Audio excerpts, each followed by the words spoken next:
sebetulnya anak ini nih bener nggak sih dia melakukan itu tuh dengan kesadarannya. Saya curiganya itu apa dia itu punya background autis ya. Debat semalam itu sangat tidak berkelas dalam konteks kapasitas. Gibran tidak menunjukkan kapasitas diri sebagai calon wakil presiden. Kalau mungkin sebagai penanya yang terkait dengan cerdas cermat, mungkin itu lebih cocok kali ya. Jadi memang kapasitasnya nggak ada, dan saya kira ini adalah kekurangan dari timnya untuk membriefing.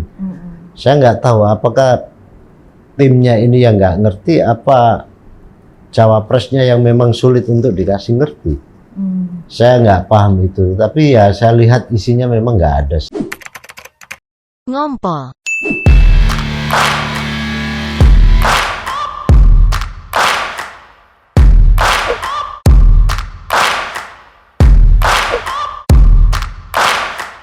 Hai guys, apa kabar? Hari ini balik lagi nih bersama gue Debbie Wage dan Mas Ruri Alfaruk di kanan saya, dan di kiri saya ada Mas Ahmad Rafi. Halo. Gimana, sehat semuanya? Sehat. Gimana jantungan dah kemarin nonton debat? Gemes. Gemas banget ya, edan ya. Coba komentarin Mas Rafi dulu deh. Iya. Ya saya kebetulan nonton di jalan, tapi nontonnya sepotong-sepotong. Saya lihat memang ada yang kurang adab juga itu di pesertanya. Udah diingetin soal etika, tapi di perdebatan itu tidak menunjukkan etika sama sekali. Tidak menunjukkan kapasitasnya sebagai cawapres. Benar. Agak ngeri juga ya kalau jadi wapres nanti. Benar. Mau apa negara ini? Nanti kayak tebak-tebakan RPUL. LFP itu apa? Iya. Itu cerdas cermat. Iya. Dulu ada RPUL, RPAL ya. Jadi singkatan terus artinya apa? Balik lagi kita ke SD guys. Ingat nggak? Kalian seangkatan nggak ya sama gue? Kalau dulu kan kita ada singkatan-singkatan gitu. RPUL. Nah kalau yang sainsnya RPAL. Oh, iya. Gitu. Ayo RPAL singkatan dari apa? Kan lupa semua Ya, dong. lupa ya. Iya nggak perlu diinget juga kan guys ya. Kang Faruk ini nggak ada istilah RPUL itu. Mungkin itu generasi saya kayaknya. Generasi Berarti saya lebih tua ya. lebih tua galak. Tapi gimana? Tapi itu yang mana yang paling menohok banget? Apakah saya juga udah lupa itu ya, yang litium baterai pengganti nikel itu, atau yang gimmick gini-gininya? Iya, kalau saya lihat tuh secara keseluruhan ya, memang itu saya nonton di rumah aja sudah tingkat kegemasan saya itu luar biasa ya, apalagi kalau saya nonton dari situ tuh nggak bisa bayangin tuh luar biasa itu ini anak dalam debat yang ditonton orang seluruh Indonesia, yang sebetulnya dia anak presiden gitu, dia juga punya jabatan wali kota gitu, tapi dalam berdebat itu memang benar-benar berperilaku anak kecil gitu, berperilaku anak kecil. Jadi bukan mencerminkan sebagai dia orang yang sudah dewasa atau kemudian dia punya posisi sebagai anak presiden maupun wali kota, bahkan label baru kan dia cawapres, dan dia sedang mencari simpatik kepada seluruh rakyat Indonesia. Dan di situ pada saat debat cawapres kemarin itu sebetulnya dia sadar nggak sih dia tuh sedang mencari perhatian dan simpatik kepada seluruh rakyat Indonesia. Nah kalau dia sadar itu seharusnya tidak melakukan tindakan-tindakan seperti itu. Bayangkan Pak Mahfud yang ditanya mengenai soal jadi saya mau ketawa greenflation ya, greenflation itu yang pertama yang bikin itu lucu banget, benar-benar yang bikin yang bikin kadang saya waktu itu tuh ngakak atau saya gemes itu ya di situ kan Pak Mahfud ditanya soal greenflation itu gimana cara mengatasinya gitu kan. Karena memang menurut perspektif dia itu Gibran itu kan memang ada transisi energi gitu kan. Nah, cuma Pak Mahfud itu sebetulnya secara keilmuannya juga sudah menjawab dengan baik gitu kan. Nah, sudah menjawab dengan baik. Ya, saya sih yakin ya. Pak Mahfud juga punya kapasitas untuk menjawab dengan baik dan jawaban Pak Mahfud juga tidak keliru menurut hemat saya.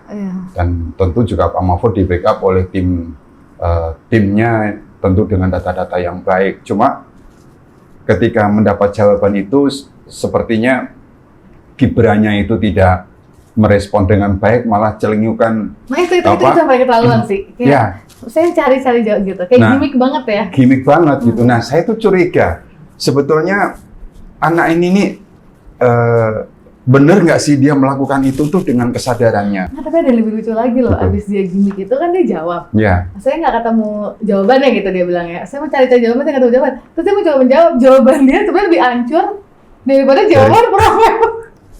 Nggak, saya curiganya jawaban gini. dia lebih nggak lagi gitu. Tapi ini anu ya, ya mungkin perlu dicek lagi. Saya apa yang melatar belakangnya gitu? Iya, apa yang melatar belakangnya? Saya curiganya itu, apa dia itu punya background autis ya? Gitu. Ya Allah, itu parah loh.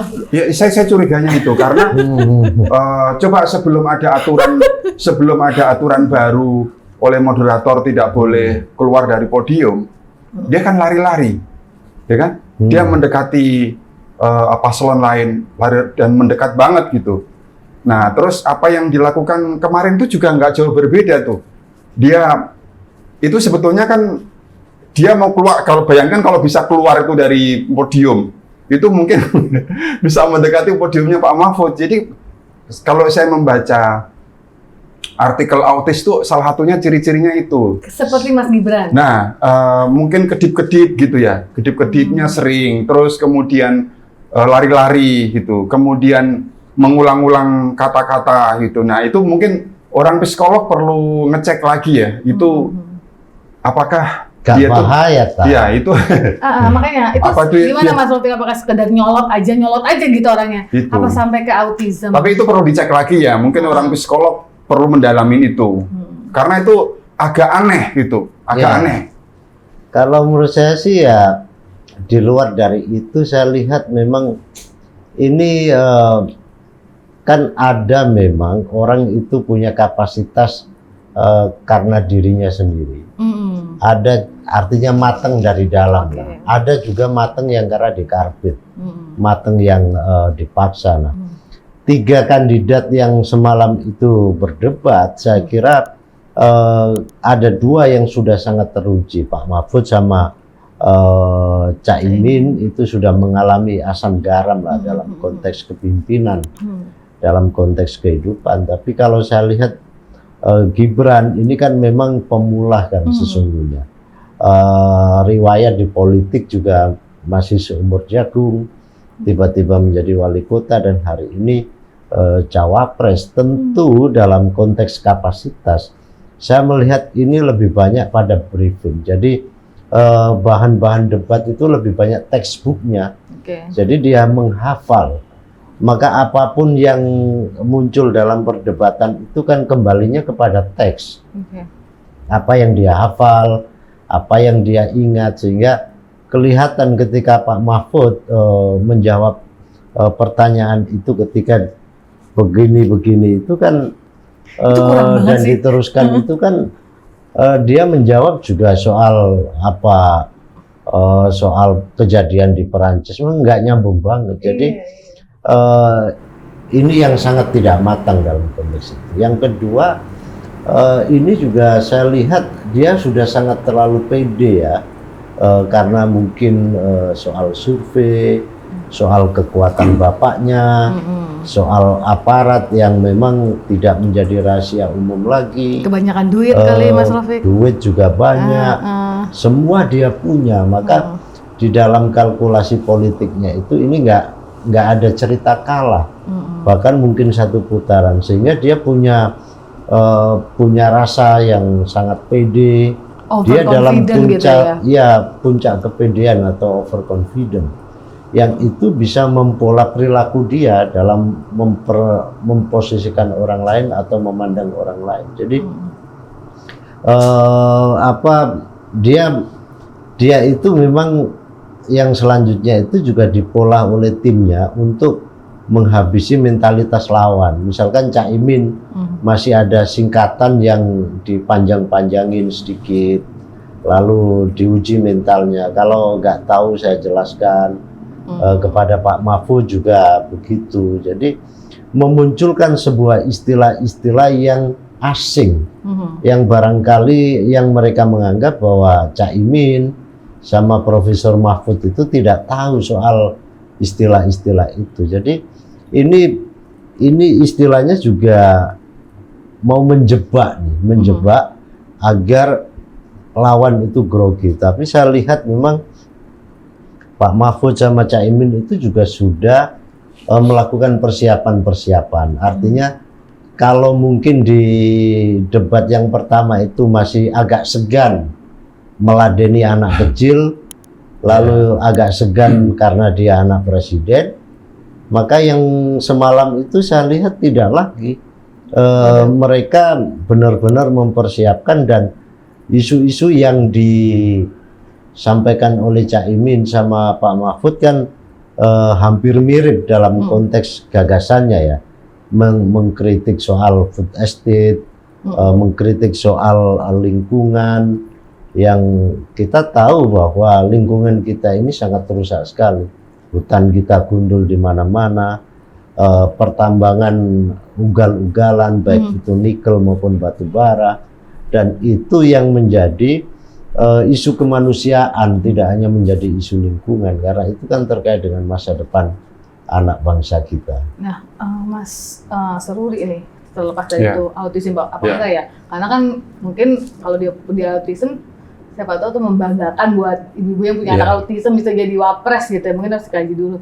Tapi mungkin yang harus kita titik beratkan, kemarin kan kita juga dipertontonkan sesuatu yang membuat kita berpikir gitu, kenapa kok Gibran menyerang Cak Imin dan mengungkapkan Pak Limbong beberapa kali gitu dan salah satu bentuk baterai lithium itu apa namanya sebagai pengganti nikel gitu. Apakah sebenarnya memang ini akan terjadi perebutan bisnis gitu setelah kita akan mengurangi emisi lingkungan? Apakah kita tidak pakai BBM yang sekarang kita pakai karena kan mulai banyak mobil listrik? Apakah akan ke nikel? Apakah Pak Limbong juga pengusaha lithium? Apakah kan lithium juga banyak ya kalau kalau kita Google banyak istilahnya juga ya, nggak usah dihafal gitu. Apakah kita dipertontonkan memang ini adalah juga perang bisnis gitu antara satu calon dengan satu calon yang lainnya untuk menjadi pemain di energi terbarukan ini? Ya, sebetulnya ya kalau mengenai soal itu ada perebutan kepentingan bisnis, saya tidak mau masuk ke ranah itu ya, karena tapi intinya sebetulnya Gibran dalam konteks ini kan sebenarnya dia masuk kategori orang dalam. Nah seharusnya saya sebut orang dalam karena dia anaknya Jokowi ya, dia wali kota, tentu dia banyak informasi tentang apa yang ada di negara ini. Nah tentunya seharusnya dia itu lebih elegan, lebih tajam dalam memberikan solusi-solusi tentang persoalan-persoalan energi itu tadi itu. Nah, tapi yang menjadi persoalan adalah dia kan mencoba menghindar dari substansinya. Dia hanya membangun narasi seolah-olah dia itu ya seperti Pak Mahfud, seperti Cak Imin, seolah-olah tuh dia bukan orang dalam yang tidak tahu persoalan mengenai soal lingkungan, mengenai soal dampak sosialnya dari pengembangan hilirisasi energi gitu kan, seolah-olah kan itu. Jadi narasinya itu dia seperti bukan orang dalam. Nah seharusnya kalau dia memanfaatkan kelebihan sebagai orang dalam itu, seharusnya dia langsung tes begitu kan, memberikan penjelasan, saya udah punya solusinya begitu. Tapi kan ini malah justru kita kembali seperti pertama tadi ya, seperti memang ini dijadikan suatu tebak-tebakan. Terutama ini loh, Mas Rudi, yang pada saat Pak Mahfud Ya. nanya soal import, kan Pak Mahfud Ya. membeberkan data-data, langsung di counter dengan masyarakat jangan ditakut-takuti Iya, gitu ya. nah kayak itu tuh, itu kan kalau dia tuh orang dalam, kan dia memang sudah, tentu dia sudah tahu, kan volume impor negara kita itu, kata Pak Mahfud kan 10 tahun terakhir ini kan, ya belum sampai 10 tahun ya, 9 tahun ini kan udah meningkat terus. Nah seharusnya dia udah tahu solusi-solusinya.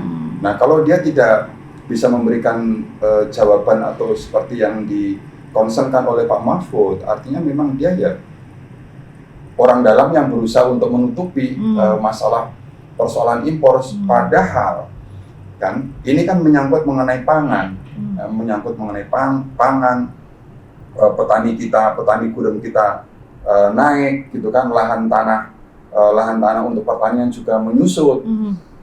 Nah, seharusnya dia itu bisa memberikan jawaban-jawaban yang lebih akurat karena dia tentu dia punya data, dia orang dalam. Nah, inilah yang menurut hemat saya apa yang disampaikan Pak Mahfud mengenai soal impornya makin tinggi, kemudian hasil pertanian menurun gitu kan. Nah, ini tentu harus menjadi concern siapapun nanti yang memimpin. Ini harus menjadi concern, mau tidak mau pemimpin baru nanti harus menyetop impor, ya kan, harus menyetop impor untuk meningkatkan pendapatan petani. Kalau tidak, ini berbahaya sekali negeri ini.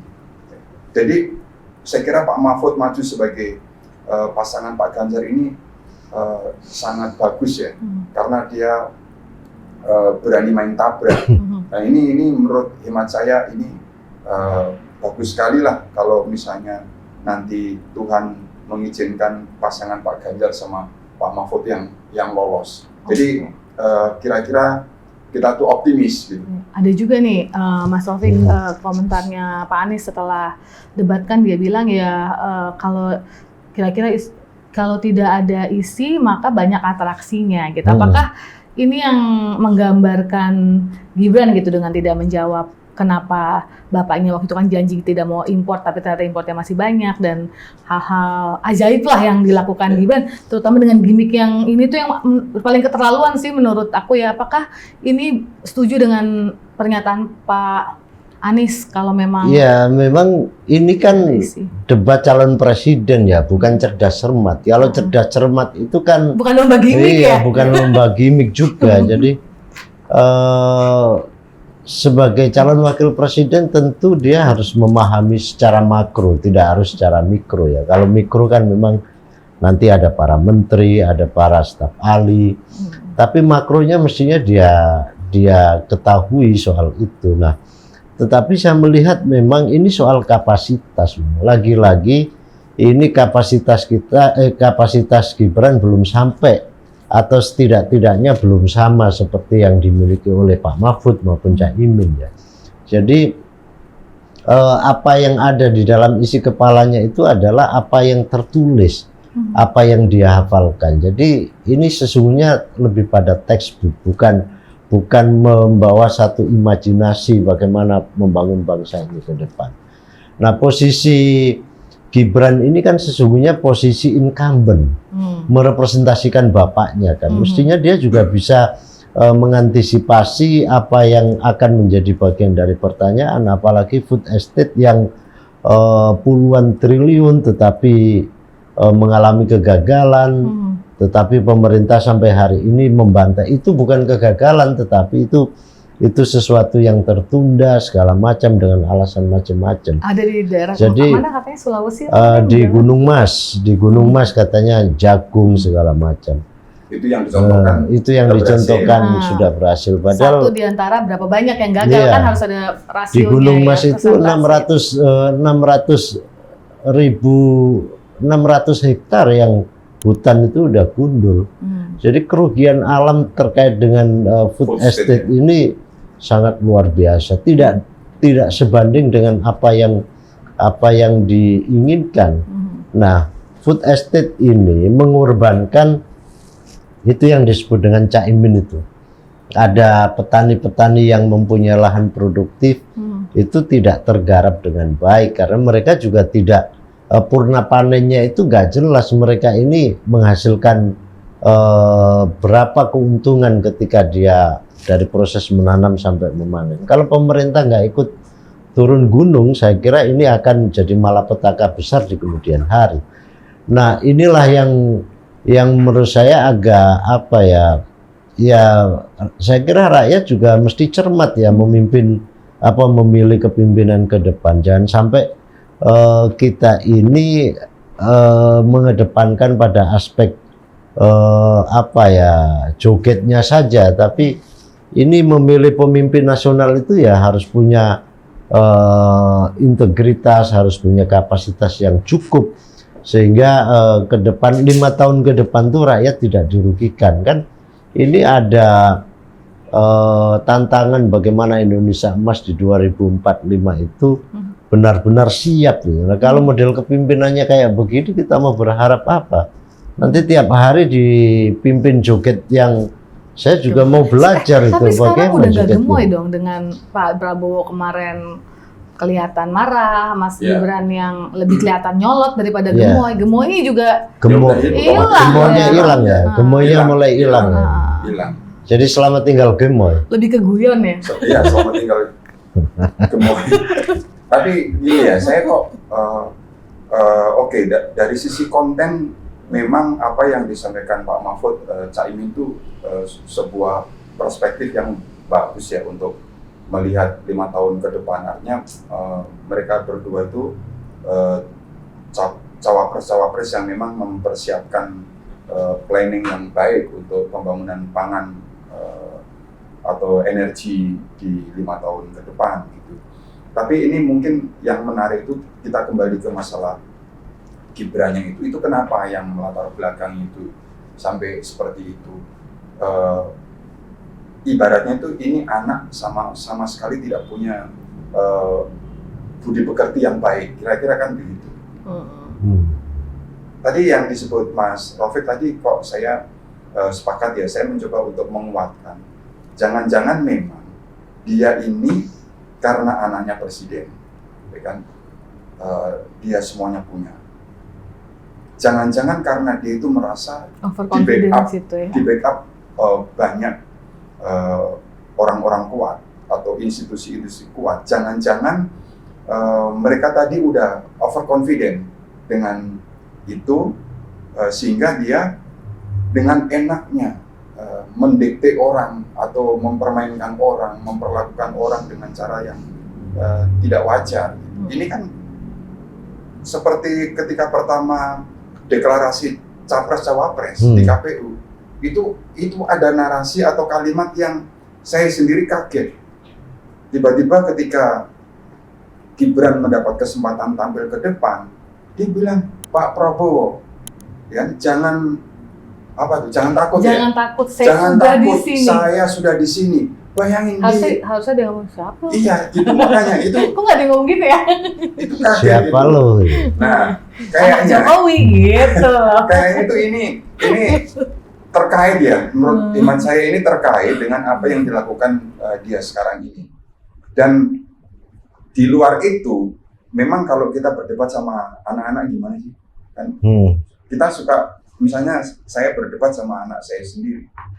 Kalau tidak, tadi itu Mas Rafi kan bilang, itu kan sesuai apa yang dalam pikirannya, teks gitu. Nah, kalau tidak pas dengan teks, itu dia menganggap kita keliru. Padahal kalau orang dewasa itu kan logika, wawasan. Jadi kemampuan analisanya tuh pendek gitu. Ya. Itu kira-kira itu. Jadi kalau misalnya ya, ini untung ya, pendukungnya Pak Caimin, pendukungnya Pak Mahfud itu bisa menahan diri. Itu luar biasa. Kalau Pak Mahfud sama Caimin bisa menahan diri, itu baguslah. Memang itu dia calon pimpinan itu harus begitu.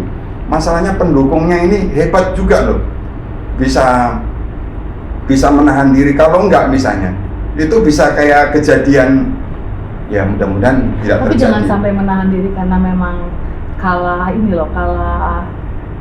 jumlah pendukung. Saya khawatirnya itu ada pendukungnya Pak Mahfud, Caimin yang tidak bisa ngontrol, langsung ambil sepatu, lempar sepatu gitu.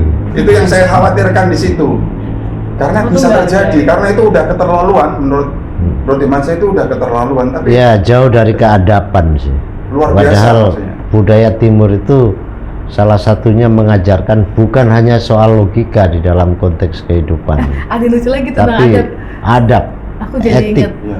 Karena Mas Rofi ngomong adab kan, sila kedua kemanusiaan adil dan Yang beradab. beradab. Itu kemarin dibahas, terus dia bilangnya sila keempat dan kelima. Terus aku mikir sila keempat bukannya musyawarah ya? Apa hubungannya dengan keadilan? Harusnya dia bilangnya sila kedua dan kelima, ya nggak sih? Apa salah ya? Harusnya cawapres itu atau capres itu dites dulu Apa tuh? sebelum ada moderator yang ngetes. Coba Pancasila dulu. Ini solid, mana dia bilang ya, dia mestinya kalau lagi begitu. ngomong tentang Ada Biar perang sekalian, gitu ya, iya. perang debat gitu ya. Jadi ada pertanyaan-pertanyaan yang sengaja yang diperbolehkan dimunculkan oleh moderator misalkan. Ya Pancasila dulu deh. pembukaan undang-undang, ya Nah, kan? iya. Ya biar masyarakat juga menilai gitu. Tahu gitu. Tapi gini, saya sih dari pelajaran debat cawapres tadi malam tuh tentu Pak Jokowi harus malu. Tentu Pak Jokowi harus malu, dan orang-orang yang mendukungnya pun juga tentu harus malu. Masa sih? Tapi kalau surveinya tetap di atas, Nah, itu sih nggak usah dibahas kalau yang survei tetap di atas, ya kan? Nggak usah dibahas itu sih. Lebih menarik membahas ini calon wakil presiden yang berpasangan dengan Pak Prabowo yang katanya menurut survei dia selalu leading terus tuh jalan. Tapi saya lihat semalam itu tidak menemukan hal baru ya. Yang diungkap selalu hilirisasi dan memang nggak ada ide, nggak ada sesuatu yang baru yang sekiranya itu memberikan pemahaman, keyakinan kepada masyarakat bahwa nanti kalau terpilih ini terkait dengan pangan, terkait dengan petani, terkait dengan lingkungan, itu apa yang akan justru yang dilakukan. tersirat itu yang litium. Kenapa dia kayaknya sangat marah dengan Pak Limbong, terutama dengan litium Karena itu apa? kangen aja sama Pak Limbong. iya, kata Itu Caimin jadi sih. tersirat kayak ini ada apa ya? Kata Caimin sih kangen apa sama rebutan nikel dan litium gitu kan? Gitu jadi kayak itu sih malah yang tersiratnya. Enggak, dulu kan- sama gimmicknya itu yang paling top banget ya. Pak Lembong itu kan dulu dekat sama Pak Jokowi, ya kan? Dia pernah jadi menteri, pernah kan di berita-berita itu sih sering membuatkan teks pidatonya Pak Jokowi.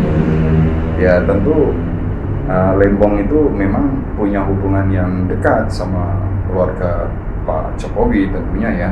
Apalagi juga dia pernah menjadi menteri perdagangan juga, terus di rolling dipindah di menteri investasi, tapi kan diganti lagi. Jadi kangen gitu lah ya.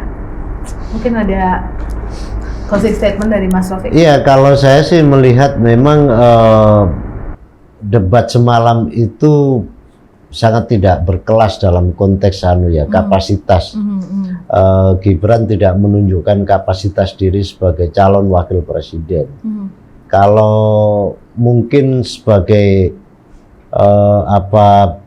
penanya yang terkait dengan cerdas cermat, mungkin itu lebih cocok kali ya. Jadi memang kapasitasnya nggak ada, dan saya kira ini adalah kekurangan dari timnya untuk membriefing.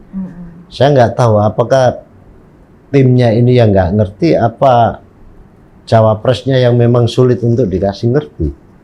Saya nggak paham itu, tapi ya saya lihat isinya memang nggak ada sih apa yang disampaikan, membangun keperpihakan dan membangun bangsa ini ke depan. Jika Gibran menjadi wapres dan dia punya policy itu, saya kira nggak akan ada, karena ini persis apa yang dilakukan oleh Pak Jokowi. Hilirisasi, dan hilirisasi. Coba siapa yang bisa menjelaskan digitalisasi, hilirisasi digital? Modelnya kayak apa? Orang-orang IT aja nggak paham soal itu.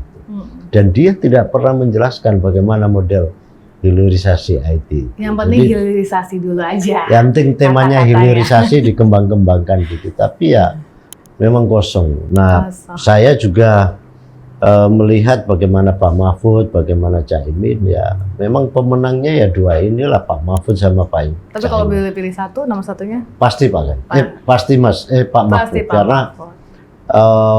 memang kapasitasnya ada di situ dan kita lihat jauh lebih matang dalam konteks itu. Oke.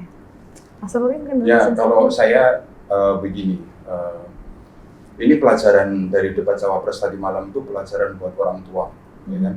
Artinya bagaimana pendidikan budi pekerti itu memang harus dikuatkan, karena orang Indonesia itu memang harus menjaga betul tentang tata krama budi pekerti, meskipun itu orang pinter, orang kaya, tapi kalau nggak punya budi pekerti yang baik, itu akan menyedihkan. Itu terkait dengan moral. Maka pelajaran penting lah buat siapapun ini ketika menonton debat cawapres tadi malam. Nomor satu itu memang harus mendidik budi pekerti.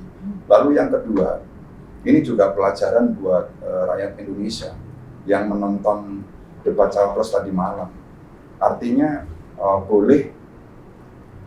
boleh siapapun yang dipilih untuk calonnya, tapi tolong menggunakan nalar sehat ketika melihat calon yang akan dipilih. Bayangkan kalau kita memberikan ruang besar kepada calon pimpinan yang memang budi pekertinya tidak baik, itu apa yang terjadi pada negeri ini.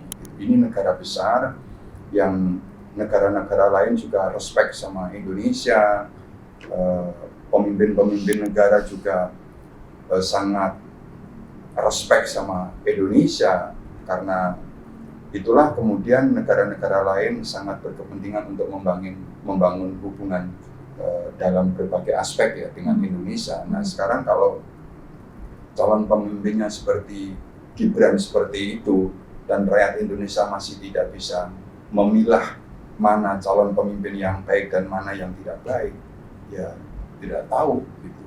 Maka siapapun punya kewajiban untuk mengedukasi masyarakat agar hati-hati memilih calon pemimpin gitu. Oke guys, gimana menurut kalian debat cawapres kemarin? Kalian setuju nggak dengan Mas Rafiq? Jadi Mas Gibran agak kosong nih, atau kosong lah ya.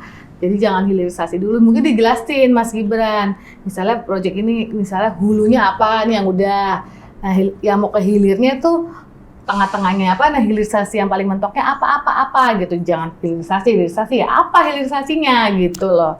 1, 2, 3, terus tantangannya apa, jadi jelas. Apalagi tuh yang kemarin itu loh, maksudnya kalau mau menjelaskan terminologi apa greenflation, dijelasin dulu terminologinya gimana gitu. Jadi jangan ngatain orang tahu sendiri nggak bisa juga kan ya, jadi lebih ke tapi itu memang yang bikin tersinggung banget itu loh. Pak Mahfud kan profesor. Nah, udah kayak gitu pas dia menjelaskan nggak pakai terminologi juga gitu loh. Itu malah iya, kasih contoh ke London langsung, jadi loncat say gitu. Itu seharusnya tuh para profesor tuh tersinggung berat. Iya, jangan dong Mas Gibran, kan anak muda nggak gitu dong ya kan, apalagi mau gemoy. Ini jadi nggak gemoy lagi Mas Gibran. Dan malah dituduhnya enggak gitu ya. Kalau misalnya autism sih kita disclaimer dulu nih, bukannya kita itu harus kita dicek lagi lah. Dicek lagi, dan mungkin kalau autism jadi wapres mungkin boleh gitu, yang nggak boleh yang nggak punya budi pekerti gitu ya kan. Jangan dong nggak punya budi pekerti. Mudah-mudahan deh ini jadi pembelajaran buat kita semuanya ya guys. Kalau anak muda itu tetap harus punya budi pekerti, dan jangan sampai udah kosong pakai ngatain orang, itu agak bahaya guys ya kan. Kalian setuju nggak? Coba komen di bawah ini ya. Sampai ketemu lagi guys, bye bye.